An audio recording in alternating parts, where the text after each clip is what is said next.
No one believed a poor mechanic could fix the unfixable machine, but when he did, the CEO gave him more than just a contract. She gave him her heart. Like, share, and subscribe. No matter where you're from, this story will touch your heart. Let's get started. Inside the massive factory, chaos echoed off steel walls and machinery. Sparks flew where frantic technicians attempted repairs, and the smell of overheated wires filled the air. The million-dollar machine, the pride of the company, stood still. Its silence was more terrifying than its usual roar. Workers whispered nervously, knowing every passing second meant mounting losses.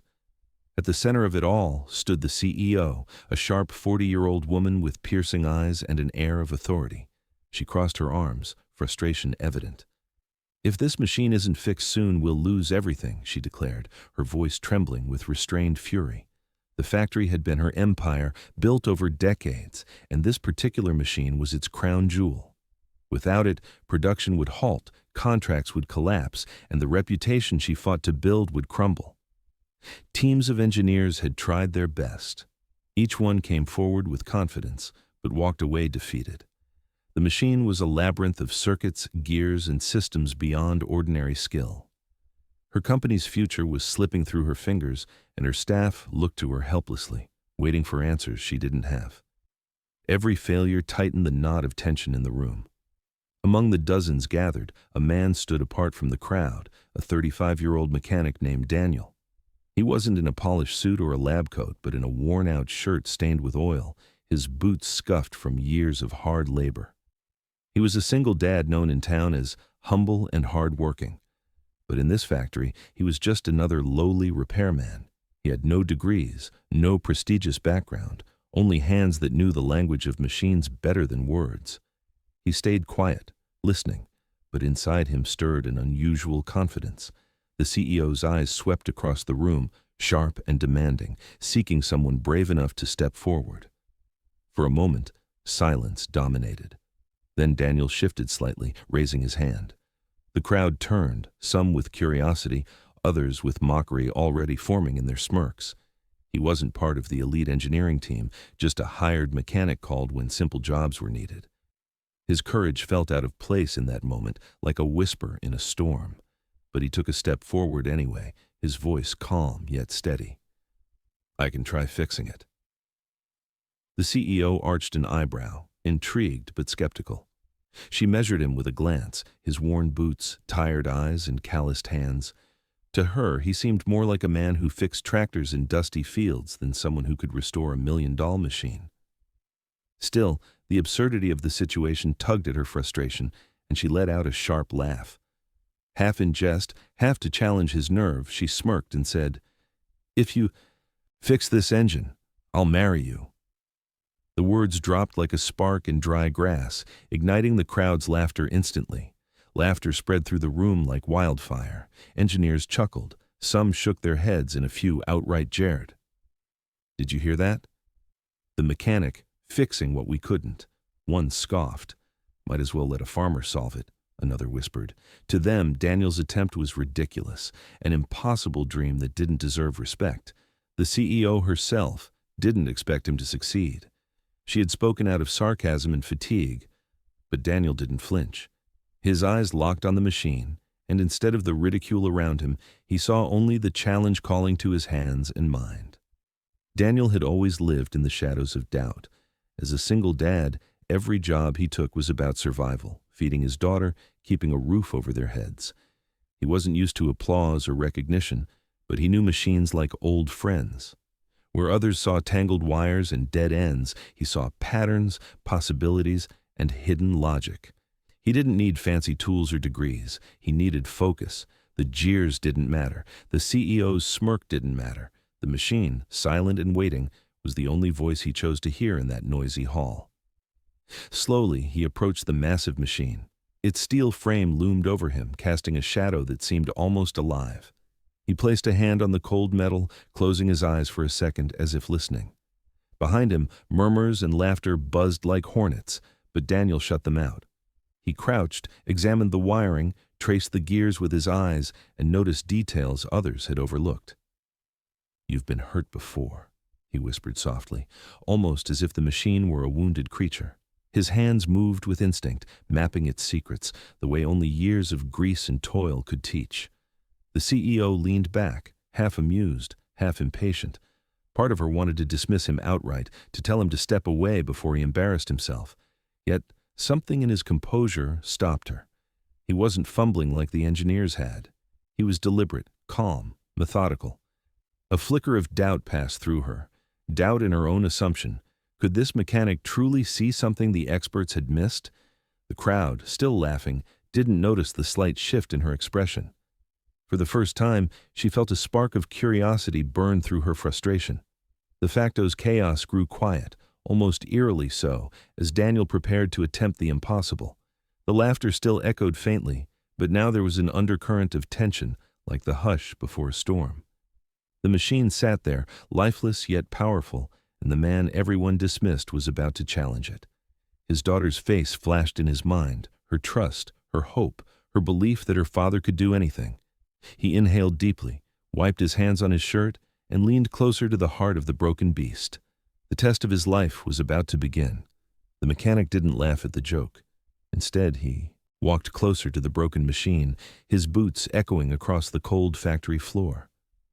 While others had thrown up their hands in defeat, he placed his palm gently on the steel, almost as if he could feel its heartbeat. He didn't see just a machine. He saw a puzzle waiting to be solved. The engineers rolled their eyes. The CEO raised a brow, curious but skeptical. To her, he was just a single dad mechanic, someone who patched up cars, not million-dollar machines. Still, he began his work quietly, undeterred. He studied every gear, every pipe, every wire, with eyes sharpened by years of hardship. His hands, rough from countless late nights fixing old engines in dimly lit garages, moved with patience. He didn't rush. Where others had measured by equations, he listened to the hum of the machine's silence. At night, when everyone else left, he stayed, crawling under panels, sketching diagrams on scraps of paper, and whispering thoughts aloud.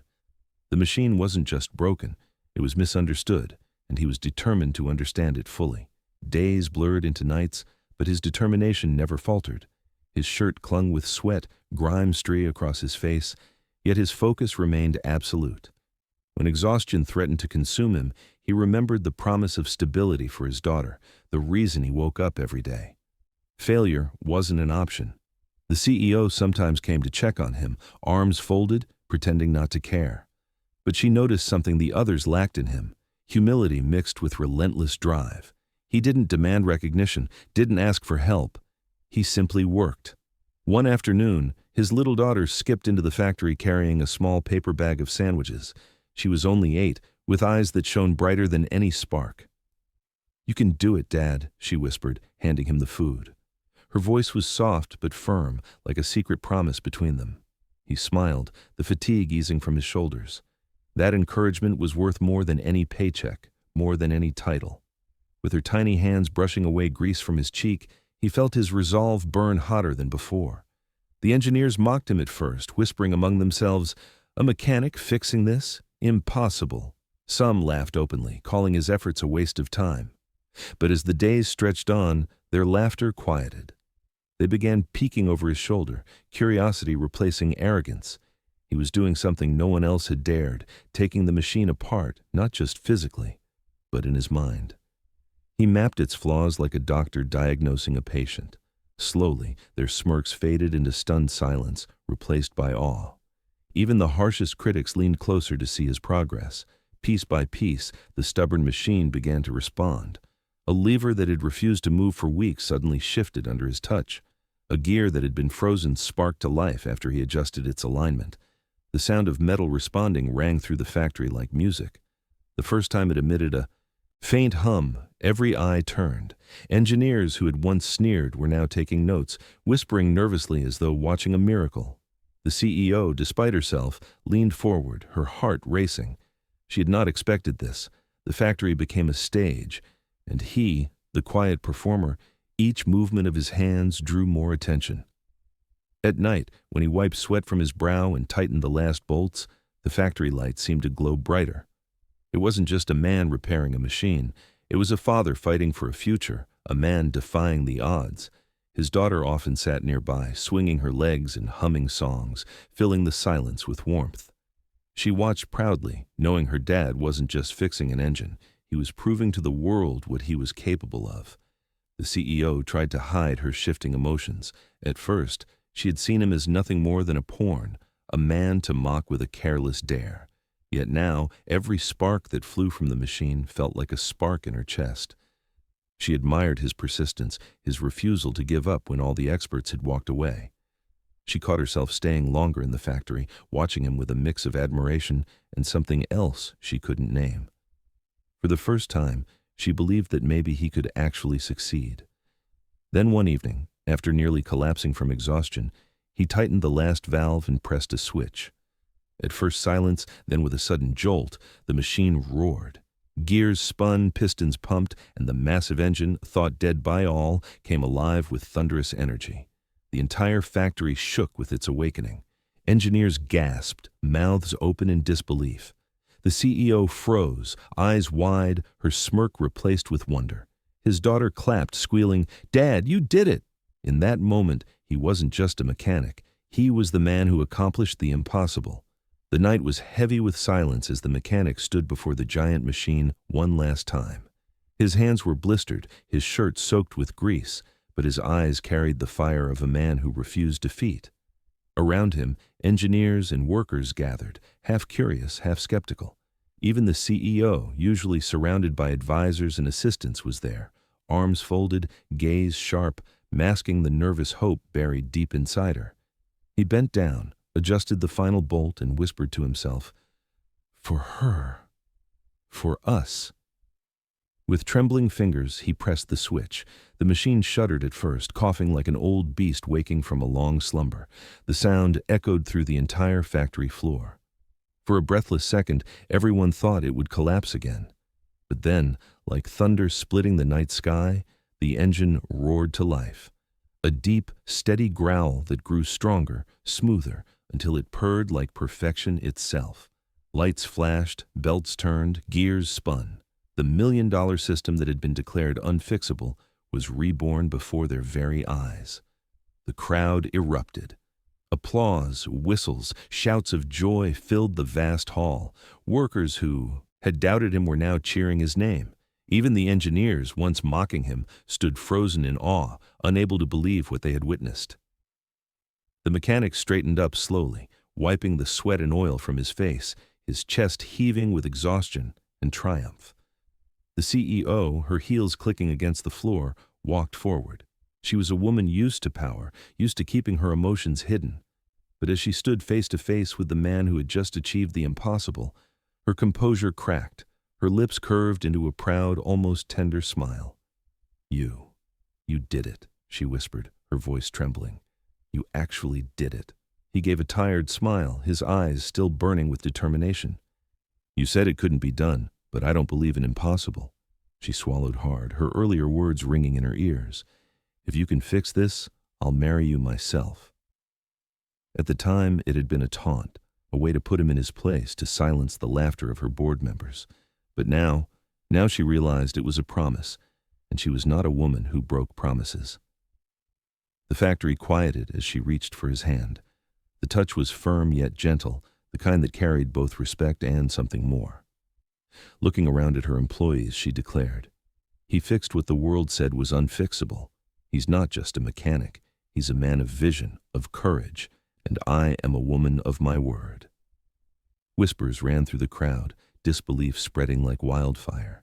Could she really mean it? Was she truly going to honor her bold challenge? Days turned into weeks, and the whispers turned into invitations. Golden envelopes were sent to every worker, every engineer, every board member who had once laughed. The factory, once a place of sweat and machinery, buzzed now with talk of flowers, music, and vows.